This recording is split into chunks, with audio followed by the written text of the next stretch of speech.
ವೇದಿಕೆ ಮೇಲೆ ಅಸಲಾಗಿರ್ತಕ್ಕಂಥ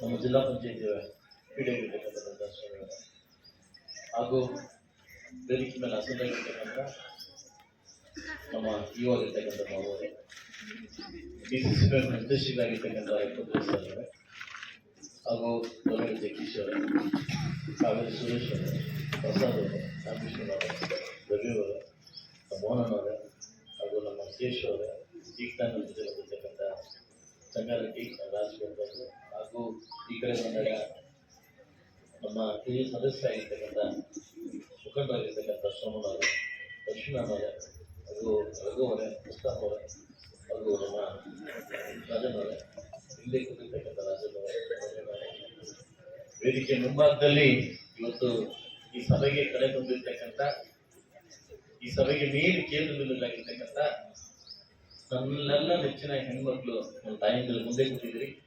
ನಿಮಗೆ ವಿಶೇಷವಾಗಿ ಶಾಸಕರಿಂದ ಒಂದು ಕೃತಜ್ಞತೆಗಳನ್ನ ಹಾಗೂ ಥ್ಯಾಂಕ್ಸ್ ಅನ್ನು ಹೇಳ್ತೀನಿ. ಯಾಕೆ ಇವೆರಡೇ ಹೇಳ್ತಾ ಇದ್ದೀನಿ ಅಂತಂದ್ರೆ, ನಾನು ಲಾಸ್ಟ್ ಮೀಟಿಂಗ್ ಗಲಾಟೆ ಮಾಡಿ ಆದಷ್ಟು ಬೇಗ ಎಫ್ಎಫ್ ಆಗ್ಲಿ ಅನ್ನೋದು ಆಸೆ ಇತ್ತು. ಸಮಾವೇಶ ಇದ್ದಾಗೆ ನಾನು ಮುಂದುವರಿಸಿದೆ. ಆ ಸಂದರ್ಭದಲ್ಲಿ ನನಗೆ ಯಾರು ಕೊಡ್ಬೇಕಂತ ಬಂದಾಗ ಬರೀ 2-3 ಹೆಸರು, ತುಂಬಾ ಹೆಸರು ಇರಲಿಲ್ಲ. ಈ ಸಂದರ್ಭದಲ್ಲಿ ನಮ್ಗೆ ಮುಂದೆ ಕೂತಾಗ ನಾನು ಹೇಳಿದೆ, ಈ 3 ಹೆಣ್ಮಕ್ಳು ಹಾಕಿದ್ದಾರೆ, ಸಂಘ ಹಾಕಿದ್ದಾರೆ, ಆ ಸಂಘದಲ್ಲಿ ಯಾವ ಹೆಣ್ಮಕ್ಳು ಚಾತುರ್ಯವಾಗಿದ್ದಾರೆ ಅಂದ್ರೆ ಸ್ವಲ್ಪ ಚುರುಕಾಗಿದ್ದಾರೆ ಅವ್ರಿಗೆ ಅವಕಾಶ ಮಾಡ್ತಾರೆ ಅಂತ ಕೇಳಿದೆ. ಇದು ರಾಜಕಾರಣ ಮಾಡೋದು ಬೇಡ, ಯಾವ ಹೆಣ್ಮಕ್ಳು ಚುರುಕಾಗಿದ್ದಾರೆ ಅವರಿಗೆ ವ್ಯವಸ್ಥೆ ಮಾಡ್ತಾರೆ ಅಂತ ಕೇಳಿದೆ. ನಾನು ಯಾಕಂದ್ರೆ ಈ ವಿಚಾರದಲ್ಲಿ ನಾನು ಯಾವತ್ತೂ ಆಗಲ್ಲ, ಯಾಕಂದ್ರೆ ಕೊಟ್ಟೋದು ಆದ್ರೆ ಅವ್ರಿಗೆ ಅವ್ರು ಕೊಡ್ಬೇಕು ಇವ್ರು ಕೊಡ್ಬೇಕು ಅಂತ ರಾಜಕಾರಣ ಮಾಡ್ಬೇಕು. ನನ್ನ ವಿಚಾರದಲ್ಲಿ ಇವತ್ತು ಹೆಣ್ಮಕ್ಳ ವಿಚಾರದಲ್ಲಿ ನಾನು ಅರ್ಥ ಮಾಡಲ್ಲ.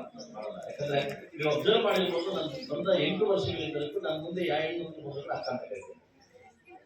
ನನಗಿಂತ ಚಿಕ್ಕವರಾದ್ರೂ ಕೂಡ ಅಕಾಂತ ಕರಿತೇನೆ. ನಾನು ಇದುವರೆಗೆ ಹೆಸರು ಕರೆದಿಲ್ಲ. ಯಾಕಂದ್ರೆ ಹುಡುಗಗಳ ತಾಯಿ ಎಲ್ಲ ನಮ್ಮ ತಾಯಿಯನ್ನು ನಾನು ಅಕ್ಕದಾಗಿದ್ದೆ, ನನ್ನ ಅಕ್ಕದಾಗಿದ್ದೆ.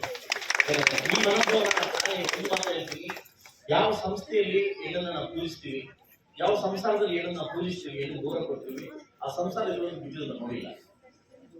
ಯಾವ ಸಂಸ್ಥೆಯಲ್ಲಿ ಏನನ್ನ ಭುವನೇಶ್ವರ ಅಂತ ನಾವು ಪೂಜೆ ಮಾಡ್ತೀವಿ, ಬೇರೆ ಹೆಣ್ಮಕ್ಳು ಕೂಡ ನಮ್ಮ ಹೆಣ್ಮಕ್ಳು ಅಂತ ನಾವು ಅನ್ಕೊತೀವಿ, ಆಗ ಯಾವತ್ತೂ ಅವ್ರಿಗೆ ಸೋಲಿಲ್ಲ ಅಂತ ನನ್ನ ಒಂದು ಅನುಭವ. ಯಾಕೆ ಅಂತಂದ್ರೆ ಹೆಣ್ಣನ್ನ ನದಿಗೆ ಹೋಲಿಸ್ತಾರೆ. ಯಾಕೆ? ಯಾವ ಗಂಡಸ ಒಂದು ಇದ್ದಿಲ್ಲ ಅದಲ್ಲ, ಎಲ್ಲ ಹೆಣ್ಮಕ್ಳನ್ನ ನದಿಗೆ ಹೋಲಿಸ್ತಾರೆ. ಅಂದ ಕಾಲದಲ್ಲೇ ಹೋಲಿಸ್ತಾರೆ. ಯಾಕೆ? ಅವ್ರು ಹುಟ್ಟೋದ್ರ ಕಡೆ ಹೋಗೋದೊಂದ್ ಕಡೆ, ನದಿಗೆ ತುಂಬೋದ್ರ ಕಡೆ ಹೋಗೋದೊಂದ್ ಕಡೆ ಅದಲ್ವಾ? ಹೌದಲ್ಲ? ಎಲ್ಲೋ ಹುಡುಗರು ಮಳೆ ಬಿದ್ರೆ ಮೈಸೂರು ಡ್ಯಾಮ್ ತುಂಬಿದ್ದಾರೆ, ಹೌದಲ್ಲ?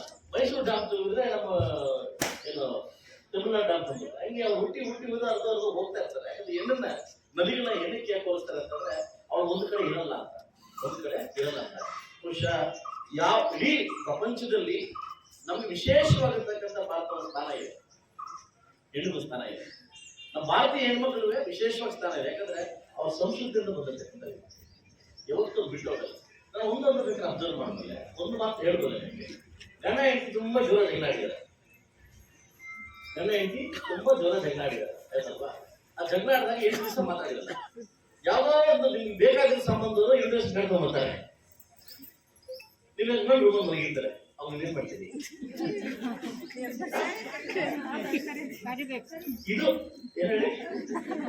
ಇದು ನಮ್ಮಲ್ಲಿರ್ತಕ್ಕಂಥ ಗುಣ ಅಲ್ವಾ? ಇಲ್ಲ ಜಗಳ ಆಡಿದ್ವಿ ಹೋಗಿರೋದು ಕಳ್ತೀವ? ಇಲ್ಲ ತಾನೆ. 8 ದಿವಸ ಒಬ್ರಿಗೊಬ್ರು ನೋಡ್ಕೊಂಡೇ ಇರ್ಲಿ, ಮಾಡ್ಕೊಂಡೇ ಇರ್ಲಿ. ಅದು ಬರ್ತದೆ ಈ ಬಂದವ್ರಿಗೆ ಕರಿತೀವಿ. ಅದು ನಮ್ಮಲ್ಲಿರ್ತಕ್ಕಂಥ ಸ್ವಭಾವ, ನಮ್ಮ ಹೆಣ್ಮಕ್ಳು ಇರ್ತಕ್ಕಂಥ ಒಂದು ಸ್ವಭಾವ.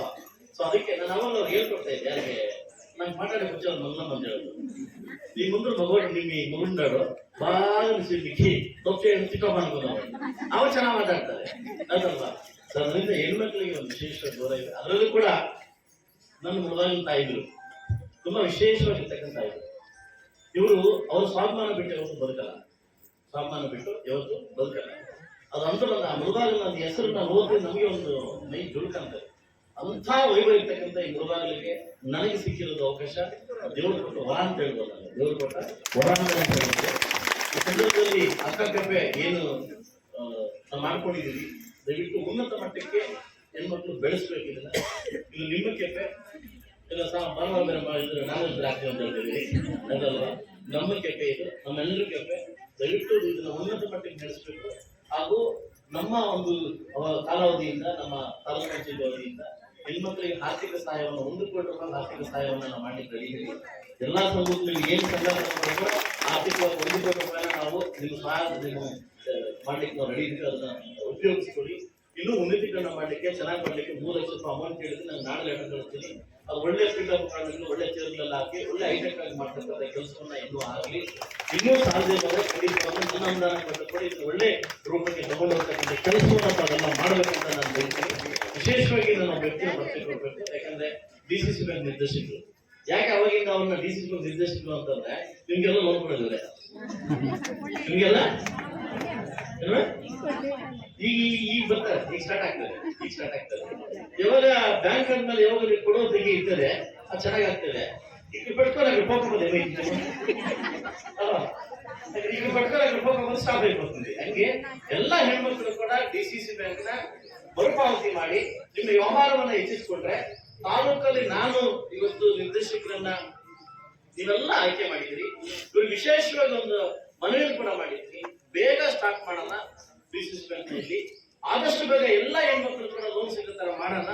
ಸೊ ಅದೊಂದು ಆಸೆ ಇತ್ತು ನನಗೆ. ಅದನ್ನ ನೀವು ನನ್ನ ಮುಖಾಂತರ ದಯವಿಟ್ಟು ನಿಮ್ಮ ಮುಖಾಂತರ ನೆರವೇರಿಸ್ಕೊಡ್ಬೇಕು ಅಂತ ನಾನು ವಿಶೇಷವಾಗಿ ಮನವಿಯನ್ನ ಮಾಡ್ತಾ ಇದ್ದೀನಿ. ಒಬ್ಬ ಶಾಸಕರಾಗಿ ನನ್ನ ಹೆಣ್ಮಕ್ಳಿಗೆ ಲೋನ್ ಸಿಗ್ಬೇಕು ಅನ್ನೋ ನನ್ನ ಬಯಕೆ, ಅದು ನಿಮ್ಮಿಂದ ಆದಷ್ಟು ಬೇಗ ಆಗ್ಲಿ ಅಂತ ನಾನು ದೇವರಲ್ಲಿ ಪ್ರಾರ್ಥನೆ ಮಾಡ್ಕೊಂತ ಇವತ್ತು ಏನು ಈ ಅಕ್ಕಕಪ್ಪೆ ನಾವು ಸ್ಟಾರ್ಟ್ ಮಾಡಿದ್ವಿ, ಒಳ್ಳೆ ಒಂದು ಉದ್ದೇಶದಿಂದ ಸ್ಟಾರ್ಟ್ ಮಾಡಿದ್ವಿ. ಸೊ ದಯವಿಟ್ಟು ಕಡಿಮೆ ಬೆಲೆಯಲ್ಲಿ ಏನು ರೈತರು ಹಸ್ಕೊಂಡು ಬರ್ತಾರೆ, ಕಡಿಮೆ ಬೆಲೆಯಲ್ಲಿ ಒಂದು ಒಳ್ಳೆ ಊಟ ಕೊಟ್ಟು ನೀವು ಅದನ್ನ ನೆರವೇರಿಸ್ಕೊಂಡು ಹೋಗ್ತೀರಾ ಅಂತ ನನಗೆ ಅನ್ಸುತ್ತೆ. ನೀವು ಅಬ್ಸರ್ವ್ ಮಾಡಿರ್ಬೋದು, ನಾವು ಬೇರೆ ಕಡೆ ಹೋದಾಗ ನಾವು ಹೆಣ್ಮಕ್ಳು ಇರ್ತಕ್ಕಂಥ ಓಟ್ ಕೊಟ್ಕೊಂಡು ಹೋಗ್ತೀವಿ. ಯಾಕೆಂದ್ರೆ ಅವ್ರ ಕೈ ರುಚಿ ಬೇರೆ, ಈ ಪುಣ್ಯಾತ್ಮ ಹೇಳ್ತೀನಿ ನಾವು ಟ್ರೈನಿಂಗ್ ಕೊಡ್ತೀನಿ ಅಂತ. ಅವ್ರಿಗೆ ಯಾರೋ ನಮ್ಮ ಪಿಡಿಯವರು ಹೇಳ್ತೀನಿ ನಾವು ಟ್ರೈನಿಂಗ್ ಕೊಡ್ತೀನಿ, ಅವರೇಕಾಯಿ ಎಣ್ಣೆ ತೆಗಿಲ್ಲ ಅಂತ. ಎಲ್ಲಾರು ಪಕ್ಕದ ಅವರೇಕಾಯಿ ಎಣ್ಣೆ ನೋಡಿದ್ರೆ ನೀವು ಅವರೇಕಾಯಿ ಎಣ್ಣೆ ತಗೊಳ್ತಾರೆ ಅಂತ ನನಗೆ ಆಶ್ಚರ್ಯ ಇತ್ತು. ಇದವರ ಅಂಕಲ್ ನಿಂತಿರ್ತಾವ ಗೊತ್ತಾಗಿಲ್ಲ ಅದೆಲ್ಲ. ಸೊ ಹೆಣ್ಮಕ್ಳು ಕೂಡ ವಿಶೇಷವಾಗಿ ಆದಷ್ಟು ಬೇಗ ನಿಮ್ಗೆ ದುಡ್ಡಿಸ್ ಬರುತ್ತೆ DCC ಬ್ಯಾಂಕಿಂದ. ನಿಮ್ನೆಲ್ಲ ಮತ್ತೆ ಕರೆದು ನಿಮ್ಗೆಲ್ಲ ಸೌಕರ್ಯ ಮಾಡ್ತಕ್ಕಂಥ ಕೆಲಸವನ್ನ ಆದಷ್ಟು ಬೇಗ ಆಗ್ಲಿ ಅಂತ ದೇವರಲ್ಲಿ ಪ್ರಾರ್ಥನೆ ಮಾಡ್ತಕ್ಕಂಥ ಹೇಳ್ತಾ ಅವಕಾಶ ಕೊಟ್ಟಿದ್ದಕ್ಕೆ ಎಲ್ಲ ಹೆಣ್ಮಕ್ಳು ಕೂಡ ಹಾಗೂ ಸಂಬಂಧಪಟ್ಟ ಎಲ್ಲ ಅಧಿಕಾರಿಗಳಿಗೂ, ನಮ್ಮ ಜೊತೆ ಜಾರಿ ಆಗಿರ್ತಕ್ಕಂಥ ಎಲ್ಲ ಕೌನ್ಸಿಲರ್ಸ್ಗೂ, ಎಲ್ಲ ಮುಖಂಡರು ಕೂಡ ಥ್ಯಾಂಕ್ಸ್ ಹೇಳ್ತಾ, ದಯವಿಟ್ಟು ಇಂಥ ಕೆಲಸಗಳನ್ನ ಇನ್ನೂ ಜಾಸ್ತಿ ಮಾಡೋಣ ಅಂತ ಹೇಳ್ತಾ ಅವಕಾಶ ಕೊಟ್ಟಿದ್ದಕ್ಕೆ ಮತ್ತೊಮ್ಮೆ ಹೊಂದಿಸ್ತಾ, ನನಗೆ ಇನ್ನೂ ಸಾಕಷ್ಟು ಆಸೆಗಳಿತ್ತು. ಎಷ್ಟೋ ದಿನ ಹೆಣ್ಮಕ್ಳು ಆಸೆ ಇಟ್ಕೊಂಡಿರ್ತಾರೆ, ಒಳ್ಳೆ ಗಂಡ್ಮಗ್ಳು ಹೆಣ್ಮಗ್ಳೇ ಆದಂತ. ಅದು ಹುಟ್ಟಿದ್ರು ಹ್ಯಾಂಡಿಕ್ಯಾಪ್ ಆದ ಮಟ್ಟಕ್ಕೆ ಹೋಗ್ಬಿಟ್ಟಿಲ್ಲ. ಯಾಕೆಂತಂದ್ರೆ ಸರ್ಕಾರದಲ್ಲಿ ದುಡ್ಡಿಲ್ಲ, ಸಂಬಳ ಕೂಡ ದುಡ್ಡಿಲ್ಲ, ಆಯ್ತಲ್ವಾ. ತಪ್ಪು ಮಾಡಿ ನನ್ನ ಮನೆ ಬಿಡ್ಬೇಕಾದ್ರೆ ಮೊಬೈಲ್ ಬರ್ಲಿಕ್ಕೆ ಎಷ್ಟು ನೋವಾಗುತ್ತೆ ಅಂದ್ರೆ, ಬರಿಕೆಯಲ್ಲಿ ಹೋಗ್ತಿದ್ನಲ್ಲ, ಆದ್ರೂ ಕಾಲು ಹಿಡಿದು ಎಷ್ಟಾಗುತ್ತೆ ಅಷ್ಟು ದುಡ್ಕೊಂಡು ವರ್ಷ ಮಾಡ್ತಾ ಇದ್ರು. ಆದಷ್ಟು ಬೇಗ ನಮ್ಮ ಕುಟುಂಬದ ವಿನಾಯಕ ಆದಷ್ಟು ಬೇಗ ಸರ್ಕಾರಕ್ಕೆ ಬುದ್ಧಿ ಕೊಟ್ಟು, ನಾವ್ಯಾರು ಕೇಳಿಲ್ಲ, ಫ್ರೀ ಕೊಡಿ ಅಂತ ಯಾರು ಕೇಳಿಲ್ಲ. ನಮ್ಮ ಗತಿಯಿಂದ ಅಕ್ಕಿ ಯಾರು ಕೇಳಿಲ್ಲ, ಅಕ್ಕಿ ಗತಿ ನಮ್ಮ ಅಂತ ನಾವು ಕೇಳಿಲ್ಲ. ನಮ್ಮ ಸಂಸಾರ ನಾವಿದೆ, ಹೋಗ್ಲಿಕ್ಕೆ ರೋಡ್ ಇಲ್ಲ, ಅದನ್ನ ಕುಡಿಲಿಕ್ಕೆ ನೀರಿಲ್ಲ. ಈ ಬದುಕಲಿಕ್ಕೆ ನಾವೇನ ಕೇಳಿದ್ವಾ, ಅವ್ರನ್ನ ನಮ್ಮ ಕೊಡಿ ಅಂತ ಕೇಳಿಲ್ವಾ? ಇಷ್ಟು ದಿವಸ ನಾವು ಗಂಡನ್ನ ಕಟ್ಟಿಲ್ವಾ? ನಮ್ಮನ್ನ ಬಸ್ ಹೋಗ್ಬೇಕಂತ ಫೀಸ್ ಕಟ್ಟಿಲ್ವಾ? ಕರೆಂಟ್ ಬಿಲ್ ನಾವು ಕಟ್ಟಿಲ್ವಾ? ಈಗ ತರ ಹೇಳ್ತಾರೆ ಕರೆಂಟ್ ಬಿಲ್ ಎಷ್ಟು ಮಾಡಿದ್ದಾರೆ ಅಂತ. ಕಳೆದಕ್ಕೆ ಬರಕ್ಕಿಂತ ಜಾಸ್ತಿ ಮಾಡಕ್ಕ ಅದಲ್ವಾ. ಇವಾಗ ಏನಾಗ್ತಂದ್ರೆ ಹೆಣ್ಮಕ್ಳು ಬಸ್ ಫ್ರೀ ಅಂತ ಹೇಳ್ತಾರೆ, ಗಂಡು ಮಕ್ಳು ಜೋಬಿಂದ ಬೀರ್ ಕಿತ್ಕೊಂತಾರೆ, ಬಿಸ್ಕಿ ಕಿತ್ಕೊಂಡ್ರೆ ಏನಕ್ಕಪ್ಪ ಬೇಕಿತ್ತು? ಯಾಕಂದ್ರೆ ದುಡ್ಡು ಕೊಡ್ತಾ ಇಲ್ಲ, ರೋಡ್ ಬಸ್ಗೆ ದುಡ್ಡು ಕೊಡ್ತಾ ಇಲ್ಲ, ರೋಡ್ ಆಗಲಿ ದುಡ್ಡು ಕೊಡ್ತಾ ಇಲ್ಲ. ವೆಂಟಿಲೇಟರ್ ಹಾಕಿ ನಮ್ಮ ಹಾಸ್ಪಿಟಲ್ ಯಾವ್ದು ಎಮರ್ಜೆನ್ಸಿ ಪೇಷಂಟ್ ಬಂದು ವೆಂಟಿಲೇಟರ್ ಇರಲಿಲ್ಲ, ನಾನು ನಡೆಸ್ಕೊಡ್ತೀನಿ. ಡಯಾಲಿಸಿಸ್ ಮಾಡ್ಲಿಕ್ಕೆ ಬಡವರು ಡಯಾಲಿಸಿಸ್ ಮಾಡ್ಲಿಕ್ಕೆ ಆ ಒಂದು ಮಿಷನ್ ಇಲ್ಲ, 6 ಮಿಷನ್ ತರಿಸ್ಕೊಟ್ಟೆ. ಯಾವ್ದ ಕಾರಣಕ್ಕೂ ಇಲ್ಲಿಂದ ಬೇರೆ ಕಡೆ ಹೋಗ್ತಾರಲ್ಲ, ಆಂಬುಲೆನ್ಸ್ ಸರ್ವಿಸ್ ಇರಲಿಲ್ಲ, ಅದ್ರ ವ್ಯವಸ್ಥೆ ಮಾಡಿದ್ದಾರೆ.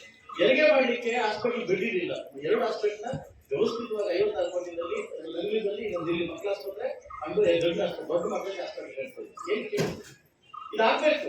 ಬಡ ಮಕ್ಕಳು ಏನ್ ಕೇಳ್ತಾರೆ? ಮೆಡಿಸಿನ್ ಕೇಳ್ತಾರೆ, ಹಾಸ್ಪಿಟಲ್ ಕೇಳ್ತಾರೆ. ನಾವು ಕರೆಂಟ್ ಕೇಳ್ತೀವಿ, ರೋಡ್ ಕೇಳ್ತೀವಿ, ಆಯ್ತಲ್ವಾ. ಅದರಿಂದ ಆದಷ್ಟು ಬೇಗ ಈ ಸರ್ಕಾರಕ್ಕೆ ನನ್ನ ಮನವಿಯನ್ನು ತರಿಸ್ತೀನಿ. ನಮ್ಮ ನೋವನ್ನು ಅರ್ಥ ಮಾಡ್ಕೊಂಡು ಆದಷ್ಟು ಬೇಗ ಅಭಿವೃದ್ಧಿ ಬಸ್ ಕೆಲಸ ಮಾಡಿ ಅಂತ ಕೇಳ್ಬೋದು. ನನಗೆ ದುಷ್ಟ ಮಾಡ್ತಾರೆ, ಅಭಿವೃದ್ಧಿ ಪಥ ಮಾಡೋಣ, ಅಭಿವೃದ್ಧಿ ಕೆಲಸ ಮಾಡೋಣ ಅಂತ ಹೇಳ್ತಾ ಅವಕಾಶ ಕೊಟ್ಟಿದ್ದಕ್ಕೆ ಎಲ್ಲರಿಗೂ ಒಂದು ಸಹ ನಾನು ಮಾತು ಮುಗಿಸ್ತೇನೆ. ಎಲ್ಲರಿಗೂ ಒಳ್ಳೆಯದು.